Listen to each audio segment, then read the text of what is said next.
The Missing Witches Coven is trans-inclusive, anti-racist, feminist as hell, and welcoming to men and all people. We are pro-science, anti-ableist, and utterly full of love and awe. If you've been searching for a community that believes resistance is sacred and re-enchantment is necessary, that feminism is a spell we're still weaving all together, that care is radical, that the future depends on our collective imagination, you found us. We're always learning from each other. We'd be lucky to get to learn from you, too. Whether you claim the word witch or not, if you're hungry for this work, this is your circle. Join us at missingwitches.com. You aren't being a proper woman, therefore you must be a witch. You must be a witch. Welcome home to the Missing Witches podcast. This episode invokes the life, spirit worlds, and deep enchantment of Rachel Pollack, a linchpin theorist and practitioner in the world of tarot, author of the definitive culture-shifting book on tarot reading, 78 Degrees of Wisdom, a creator of worlds and possibilities. Rachel isn't missing in the sense that witches don't sing her name, but missing in the other sense, as in one who has recently crossed over, and she's missing from us, and we are bereft.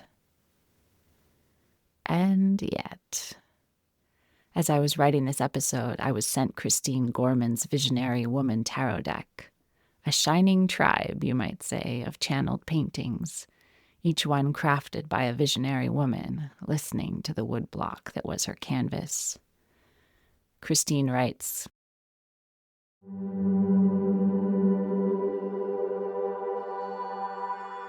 I saw, in my visionary way, Rachel Pollack as my world card. I immediately called her up. So I asked her, Rachel, would you be my world card? Rachel Pollack, whose gargantuan ability to inspire like the sun, as millions of you know and have personally experienced, said yes. She was just jazzed and cheered with delight when my portrait of her graced the cover of the Cartomancer magazine. A cover girl at 75, she said triumphantly. I am humbled by her love, support, and her consistent lion tamer cheerleading to expand myself to see what I am capable of. I honor the ones who came before and did the work. Rachel changed my life and has many sacred names in my heart: mentor, tarot midwife, and now, with her passing, my angelic powerhouse, fairy godmother, goddess divine. She is busy still, popping up in my days and nights, often not so subtly, like making her portrait fall off the wall, reminding me to get to work, and making my phone call folks all by itself. End quote.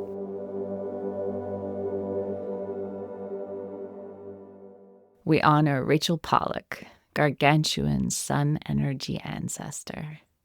Tarot scholar, tarot midwife, trans activist and philosopher and fairy godmother, goddess divine. Novelist, futurist, possible worldist, comic book sorceress, teacher, poet, lion tamer, cheerleader on the other side, energy unleashed and unveiled, reminding us all to get to work. In that spirit, maybe pick up a deck to read with her, with us, while you listen.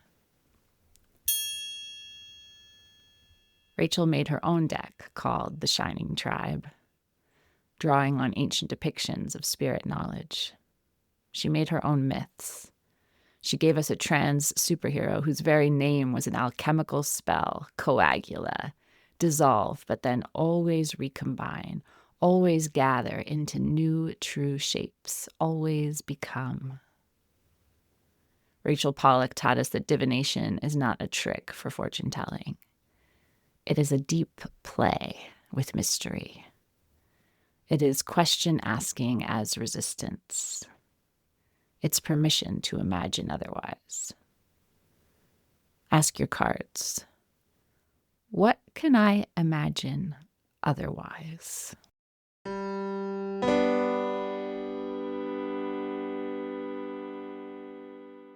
This summer, exactly 1 year to the day of my cancer diagnosis, I thought I was done treatment and then found out it might have metastasized into stage 4.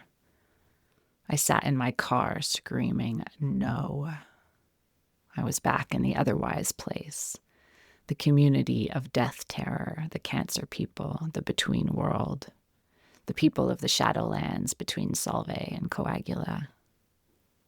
I had a lung biopsy and waited, and a PET scan, and a bone scan.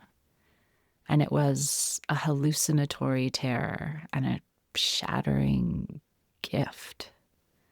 Dreams came pushing out of my body with the living impulse of be it all, feel it all, body it all, hug it all, say it all while I still can.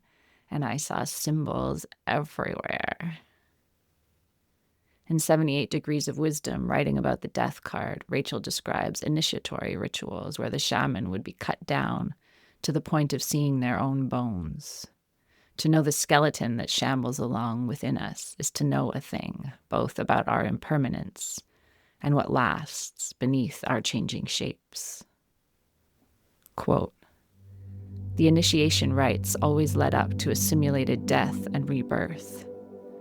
The initiate is led to believe that he or she is about to die. Everything is done to make this death as real as possible so that the ego will be tricked and in fact experience that dreaded dissolution. Then when the initiate is reborn, he or she experiences a new maturity and a new freedom of energy. End quote. Rachel was a wise companion to me in those days. I had strange experiences, waking up from the way I slept then, light and dream-drenched with the kind of dreams that muddle with your awake anxieties. I pulled a card in the night. I was reading Rachel Pollack's A Walk Through the Forest of Souls and followed her way of asking big questions. What can I learn from this moment of waiting? I get the 10 of Swords.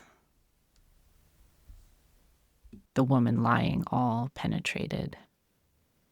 They did a lung biopsy through my throat. I kept waking up during the procedure, choking and terrified, and they increased the fentanyl. They took samples by puncturing through to my lungs.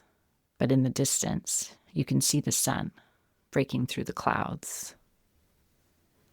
This is a card of darkest hour right before the dawn. And then I asked what I'd been afraid to ask.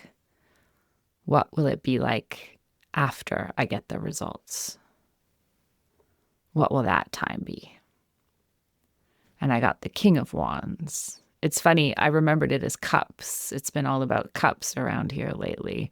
Weeping and swimming and dreaming, and memory plays tricks with tarot symbols, making its own mythology. But it was wands. It was magic and majesty and making your life, living your truth after seeing the bones. And I held on to that while I waited. Sometimes mythology is a life raft. I kept having visions or journeys, half asleep in the bath or on the mountain, halfway through a hike. Dreams that I was floating in a river, just underneath the water, seeing it sparkle all around, as above, so below. My Hoser shaman friend, Amy Miranda, author of What We've Forgotten, one of those forced to see the bones too young. A kind and laughing, sharp-toothed fury who produces award-winning art and walks between worlds, led me on strange spirit journeys, gifted me her gift, as many in my coven did in those days, making a life raft all around me. And on those journeys, my mind let itself go places it never had before because my fear was a wide open door. And those journeys brought me back wild hope, new symbol systems, dancing optimism, and weirdly appropriate medicine. I am the kind of witch who checks vision prescriptions against peer-reviewed medical journals and consults a coven of oncology pharmacists.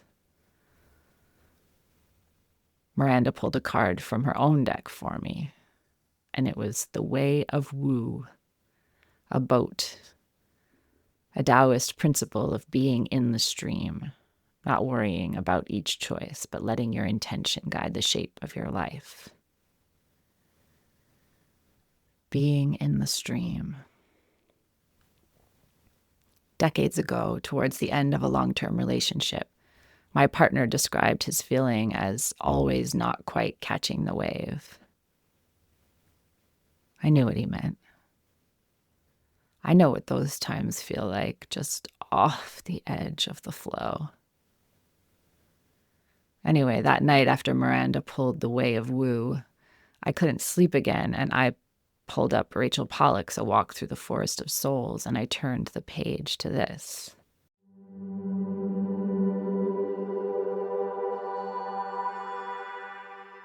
Tao refers to a flow of energy through all of existence.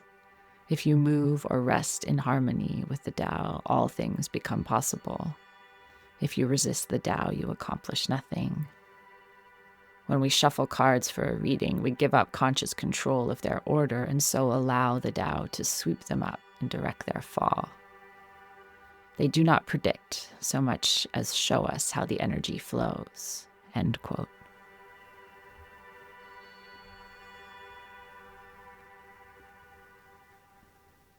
The synchronicity was comforting, and I let myself rest in the stream then. I pictured myself flowing toward that underwater moonlight. I felt safe and held. I believed that my cough would go away. I would heal and feel strong again. And I waited. Ask your cards. What will guide me to the boat, the float, the Way of Wu? Where is the river calling me? What do I need to let go of to ride? A wise man appeared in the radiation waiting room on my second to last day and told me, fate is the divine or the universe pattern telling you to go pick up a certain thing from the grocery store. Free will is the route you take to get there.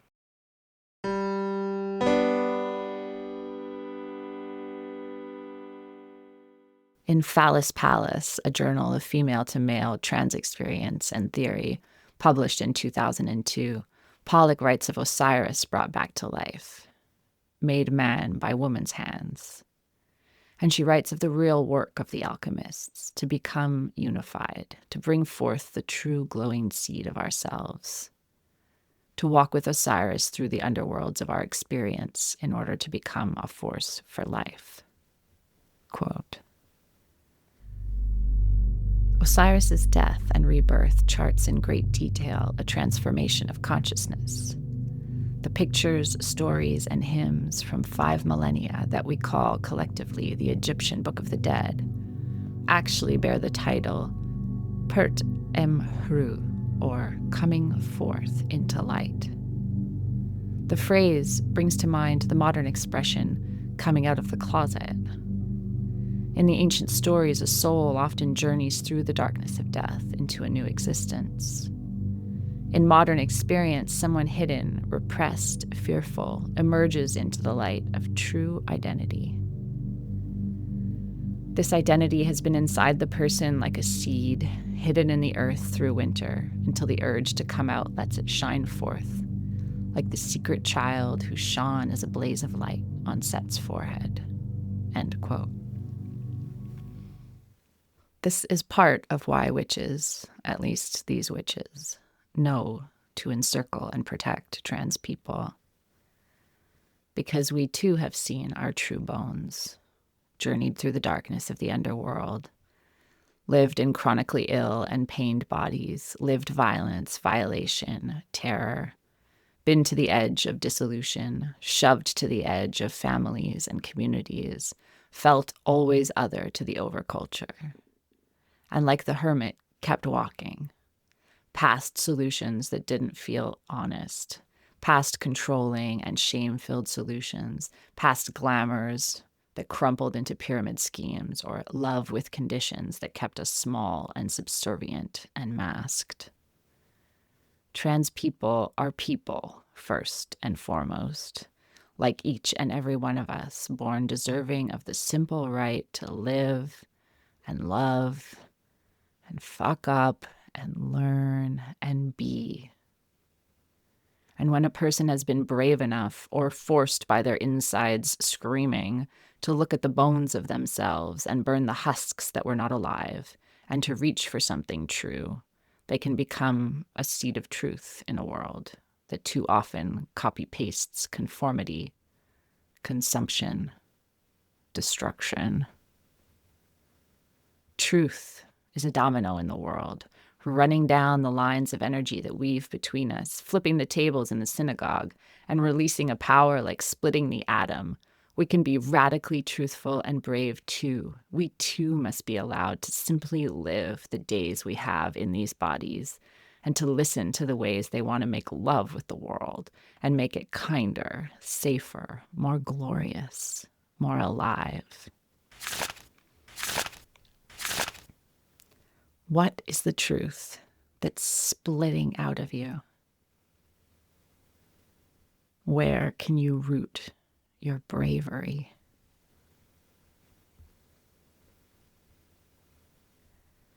Rachel Grace Pollack was born in Brooklyn in 1945. She grew up attending an Orthodox synagogue until age 15. Her writing runs with deep knowledge and respect for Jewish philosophy. She came out as a trans woman and a lesbian in 1971, the same year she first encountered tarot and sold her first short story. She called it her miracle year. In 1973, she moved to Amsterdam with her then-wife, Edith Katz, and lived in Europe for nearly 2 decades. She published speculative fiction in New Worlds, then novels and nonfiction. Unquenchable Fire, published in 1988, won the Arthur C. Clarke Award.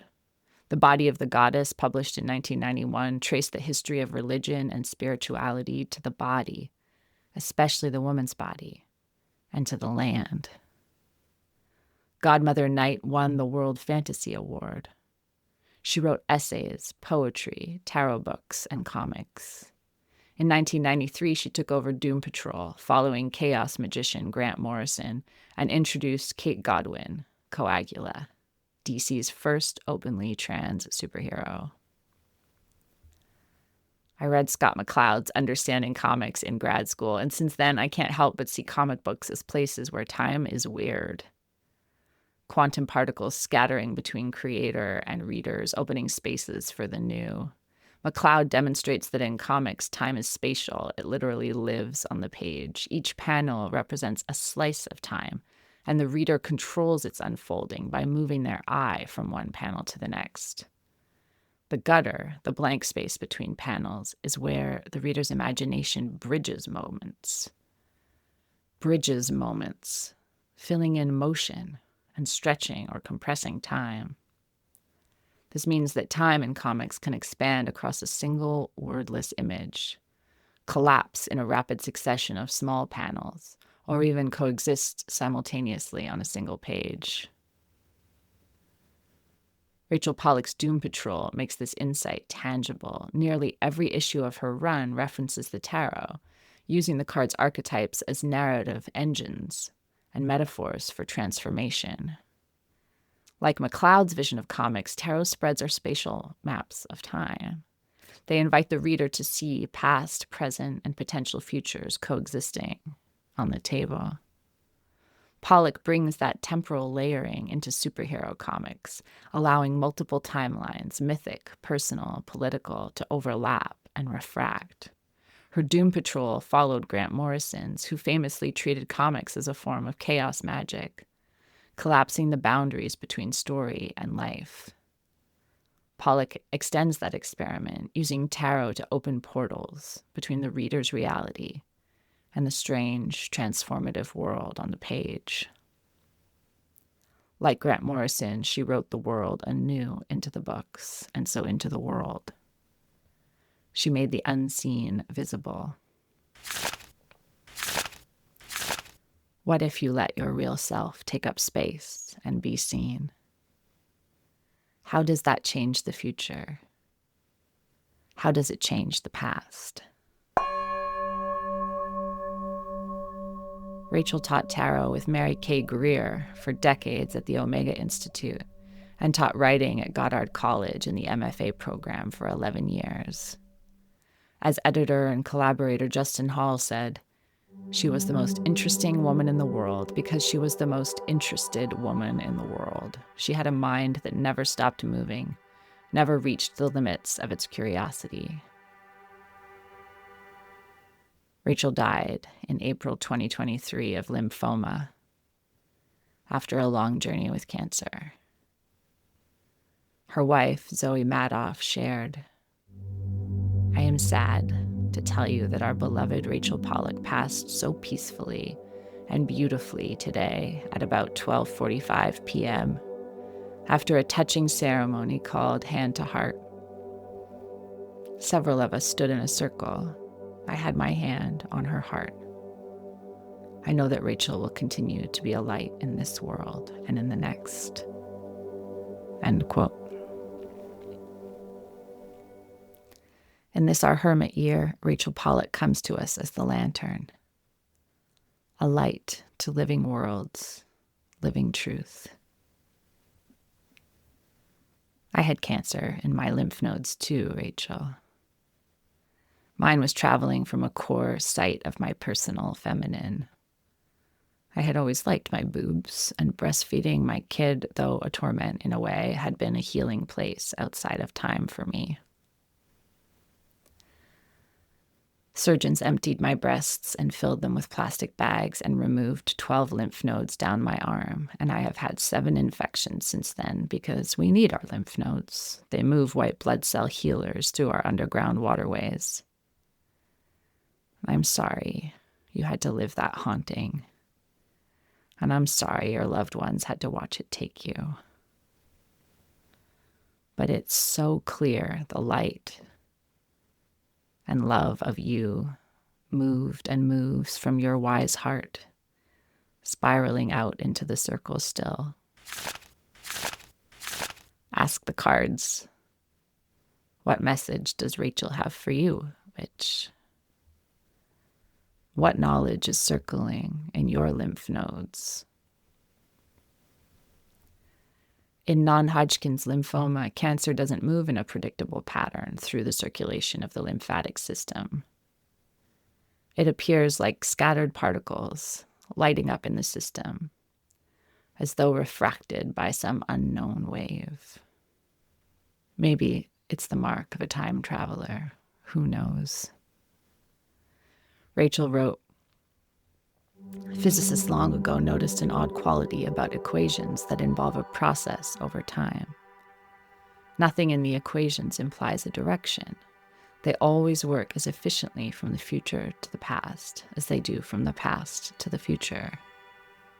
Quantum theory, the branch of physics that deals with the behavior of infinitesimal particles, produces an even more interesting view of time. Events occur through a process called transactional interpretation. A wave ripples out from the present moment, the now. This wave must meet a resonating wave from the future. The interaction between these two waves produces a probability field in which events occur. At any moment, the future is as real as the present. The future can cause the past as much as the past causes the future. In fact, neither one causes the other. They exist in a relationship that goes in many directions at once. Imagine a web with a vast number of points all connected to each other, with no single point as the origin or primary cause of the others. Our consciousness places us in one point, convincing us that a single line from the past has caused our current situation to come into being. But this may be an illusion. The physicist Louis de Broglie wrote that elementary particles sometimes seem to come out of nowhere because they can move freely through space-time, and our awareness reaches a point where they happen to exist. If you find it difficult to follow these ideas, try to experience them as a kind of meditation, Rachel writes. Stand outside on a pleasant day, so no rain or cold wind will distract you. Close your eyes and try to sense this moment right now. Then see if you can feel the past rippling backward from where you are. Think of your parents and the people who have influenced you, the events that shaped and even created you, such as the first time your parents met, and more subtly, the moment a friend showed you the tarot, or the first time you saw that book or movie that changed your life. Now see if you can sense a wave equal in size that ripples out to the future, as real as the one to the past. Think of the friends you will influence, the lovers who will move through your life, the children you have or will have, and their children and their children's children. The now shifts constantly and is different for each person, but it always contains the past and the future, and both perhaps as real as the present. End quote. Rachel's writing returns again and again to the knowledge of the in-between. Nothing exists absolutely in nature, she writes in 78 Degrees of Wisdom. She quotes Ursula K. Le Guin, "Light is the left hand of darkness, and darkness the right hand of light." This is the witching place, not comfort of false clarity, but the haunted crossroads where binaries dissolve. Perhaps this is the place to say awkward things. I find it hard to write about Rachel Pollack without quoting Neil Gaiman because they were friends and he interviewed a lot about her when she died, and he and his ex-wife Amanda Palmer have been accused of sexual assault. I think I'll make it to the end of this episode without quoting him. But it felt awkward not to mention him and not to say that I have loved his work, and I know many have, and it's a sadness that lurks nearby here when I am with Rachel Pollack's legacy, and that's infuriating, the way we are entangled with the monstrous, all of us. The other messy piece here at the bend between dark and light, where we must say true things, even if they are an awkward sidebar, is that it can be heavy to engage lovingly with Jewish thought, as Rachel did, while living in a world where Israel is committing genocide, draped in a rhetoric of Jewish protection. But this isn't the first time we've had to untangle wisdom from dictators draping themselves in stolen tatters to justify their violence. Throughout history, traditions with peace at their ethical heart have been co-opted to justify brutal injustice. Sri Lankan and Burmese monks incited attacks on minorities in the name of defending Buddhism. In Islam, the very word Islam shares a root with salam, meaning peace. The Quran says in Surah 8, verse 61, "And if they incline to peace, then incline to it also, and trust in God." And in Surah 10, verse 25, we read, "God calls to the home of peace." Yet, in Iran, for example, the ruling clerical regime has used Islam to justify authoritarian control, the violent suppression of dissent, and fascistic limits on the freedom and safety of women and minorities, actions that many Muslim scholars and activists worldwide condemn as a betrayal of the Quran's call to justice and mercy. In the Sermon on the Mount, Jesus says, "Blessed are the peacemakers, for they shall be called children of God." Yet Christianity has been evoked in the Crusades, the Inquisition, European colonial conquest, the white supremacist violence of the Ku Klux Klan, and by the modern Republican Party drowning out pedophile blackmailers Ghislaine Maxwell and Jeffrey Epstein's victims with warplanes, kidnapping people off the street into unmarked cars, murdering and disappearing and lying to our faces. No religion is immune from distortion. And though I'm inclined toward a scientific atheism as antidote for all this cruel delusion, I still believe that the misuse of spiritual traditions by states or nationalist movements doesn't erase the radical insights those traditions contain. In this spirit, I still am moved by Jewish philosophy and esoteric wisdom, especially as it comes to us in Rachel's hands. In Forest of Souls, Rachel writes, when Akiva considered a one-sentence definition of Torah, he chose the commandment from Leviticus, you shall love your neighbor as yourself. Jesus, a rabbi after all, had made a similar choice when he stated that love your neighbor was the whole of the law. In 78 Degrees of the Emperor card, Rachel writes, if the entire system is corrupt, producing only bad rulers, then stability becomes the enemy of morality.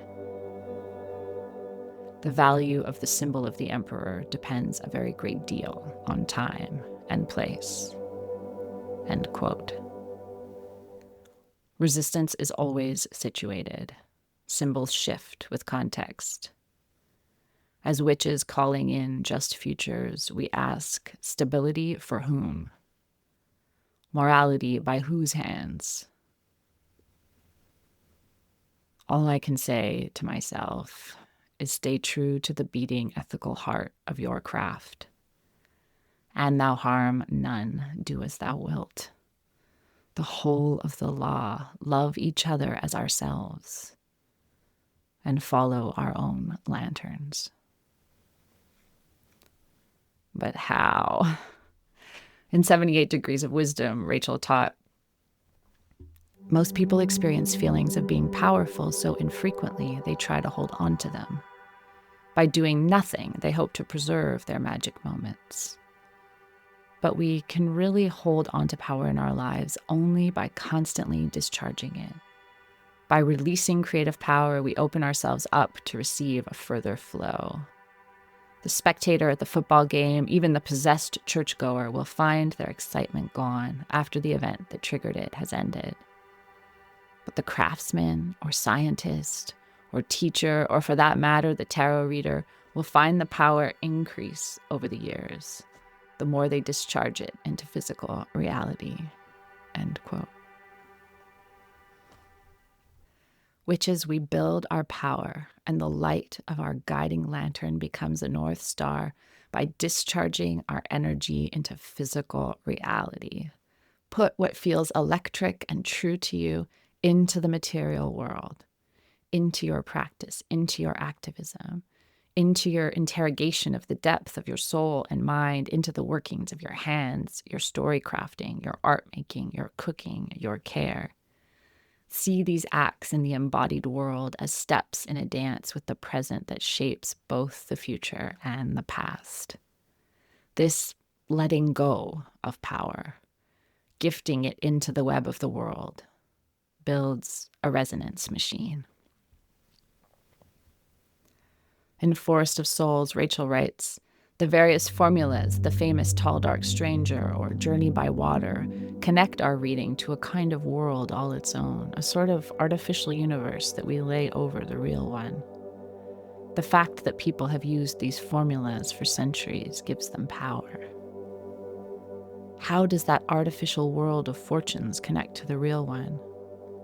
Is it possible the cards and their traditional meanings act as a kind of electrical transformer to connect real events, including future events, to a way we can understand what they mean? Transformers step down the raw energy of electricity to a useful form. In the chariot, we will ourselves to reach into a river of pure energy. End quote. This is the best way for me to begin to describe what happened to me in those weeks when I danced and hiked and moved, always half in a trance, calling forward my life, reaching into a pure river of energy, feeling the way my body was a black box of flipping coins, more cancer or no cancer. The woods were lit up. Birds looked me in the eye as they hopped just in front of me down the path. I saw X's everywhere suddenly. Everywhere I put down my foot or touched my hand, Great cracks in the rocks and fallen branches. A hike I did every day was changed as though someone had gone through it with a highlighter, going, look, here, look here.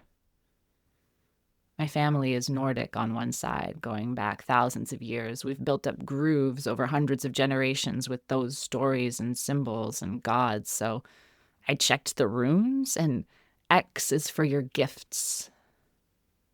The 10th card in the major arcana is the Wheel of Fortune, positive change. My hoser shaman friend Miranda told me I was drinking from a fire hose of spirit. She told me the reason I hadn't been told definitively that this was more Cancer was because there was a chance it wasn't. And there was power in acting as if while we waited on the samples and the message from the ticking half-life of nuclear medicine. We all have cancer cells in us all the time. And all cells are called daughter cells. And when things are working well, they all should receive the history, the pattern, for how to be the kind of cell their mothers were. But some lose the plot and become sociopaths and colonizers. But I sang to mine every day a song about healthy multiplying and letting go into the river of pure energy.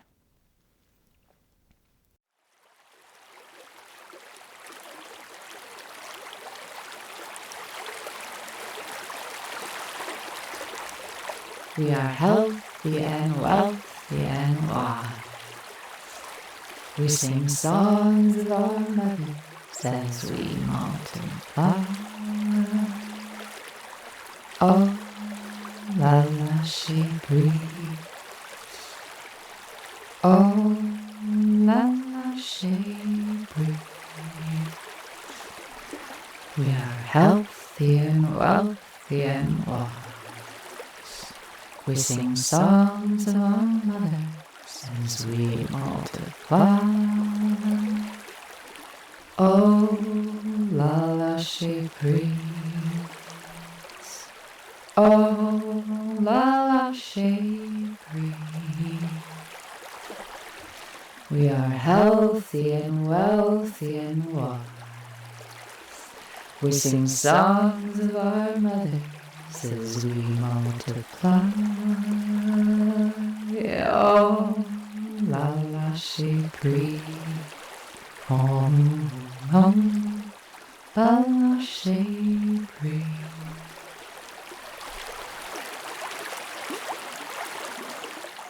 La lâcher prise is a French expression which means the letting go.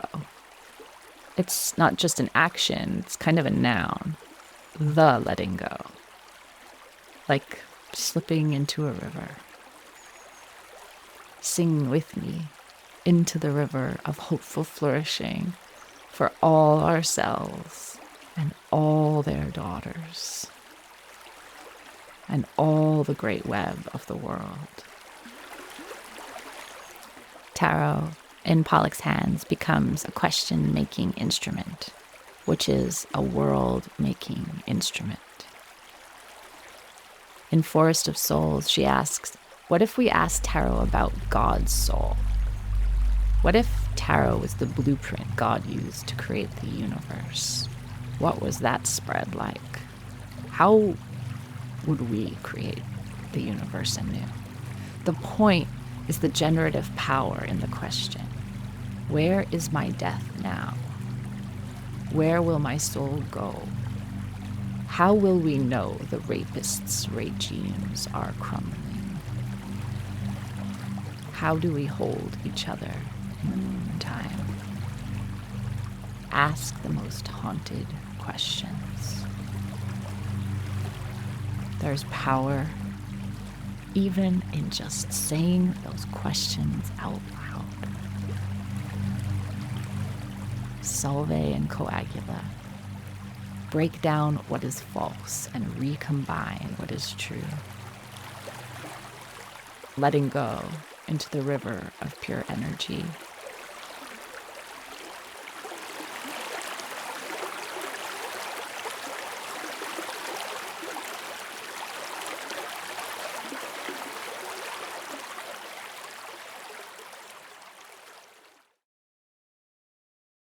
Rachel wrote throughout her life in fiction, comics, poetry, and magic. She practiced representation as spell work, imagining characters who look like us, fight like us, dream like us. Her novels transported us. Unquenchable Fire imagines magic as civic infrastructure. Godmother Night makes queer love and death mythic powers. There is science fiction that sees the future or makes the past alive, like Octavia Butler could channel. And then there's Pollack, who writes what feels like something just below the surface of the overculture. Another dimension of the multiverse. I used to use the phrase the living world a lot before reading Unquenchable Fire. And so I was system glitched and jaw dropped to see it so crucial to the fabric of her fictional world and the complex, ambivalent power of it. Not pastoral, romantic, magical nature, but spirit beings like animals with sharp teeth or cool breezes that can become sucking floods and rip through toxic, emergent bureaucracies, wearing the garb of ancient magic. This phrase has become woven into the fabric of how we think and talk about what we yearn to be connected to. Days after I started Unquenchable Fire, I saw this wink from her in an Instagram post from @EarthlyEducation that read, "We're told to frame climate action as good for the economy, as if profit is the language of life.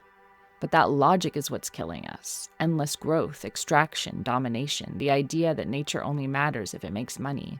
If we want to survive, we need to remember we're part of the living world. Not above it. This isn't about saving the economy. It's about breaking the mindset and culture that's driving mass extinction." End quote. The living world. The humming energy. The physics spirit, animus mundi, animism, ancestry, and ancestries. The world of this humming that I hear just as I'm typing. You can't make this shit up. A hummingbird just out of sight. And when I look for them, all I see is the jewel red heart flashing past the eye of a birch tree. The world that interpolates each body and mind in waves through time. After all my journeys and spirit walks and singing, I emptied my office of all the death things. Shells, coral, birch bark, wings, bones. I took them all down to the moose skull that guards a lilac-bowered spirit beach where the snakes sleep. 20 feet away from our small, sandy, friendly swimming beach on the land that keeps us. I brought my dried flowers. I brought all the moss and lichen out of my writing room, which had been my learn to nurse a new baby room, and then my recovering from mastectomy room, and then my chemo room. I took the death altars out of there and brought them to the bones by the beach and talked to my death there and told her I'd be ready when the time came, but that it wasn't now. Now was the time of the stream, of the wands, of flourishing after many hard years. We'd finally made it to the safe shore, or at least a new, stable state, and I would love it all and love my people and live in honor of love and death and the living world, the world alive, for a little while longer. Please.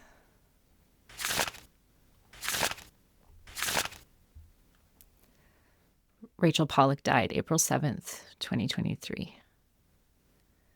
Communities across tarot, comics, speculative fiction, trans worlds, witch worlds mourned her. But she remains. She is a wave spread across time and bodies, resonating and refracting in her work, in her students and readers, in the symbols and stories that layer and sing. She modeled how to live such that craft, myth, politics, and joy become one enchanted body, and that body is stretched across the web and the land. A shining tribe.